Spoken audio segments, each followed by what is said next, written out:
Hər vaxtınız xeyir əziz izləyicilər. Əhmədlidə Sarayev küçəsində 9 mərtəbəli binanın 2-ci mərtəbəsində 3 otaqlı orta təmirli mənzilimiz satışa çıxdı. İlk öncə sizə mənzilin qonaq otağını göstərim.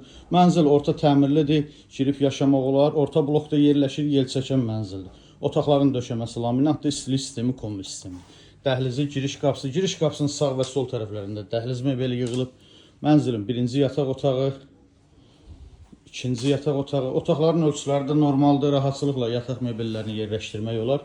Mənzildə hal-hazırda yaşayış yoxdur. Saniter qovşaq ayrı-ayrıdır. Bura hamam hissə və saniter qovşaq olan hissə. Saniter qovşağın vəziyyəti yaxşıdır. Və mənzilin geniş olan mətbəxi. Eyvan qatılıb, mətbəx genişləndirilib, mətbəx mebeli yığılıb tam hazır vəziyyətdədir. Əziz izləyicilərimiz, gördüyünüz bu mənzil 9 mərtəbəli Kiyev layihəli binanın 2-ci mərtəbəsində yerləşir. Qanuni 3 otaqdır. Əhmədlidə Bakı Kino Teatrı ilə üzbəüz binadadır. Sənəd çıxarış qiyməti 193 min manat. Kimə maraqlı olsa buyurub zəng eləsin. Sağ olun.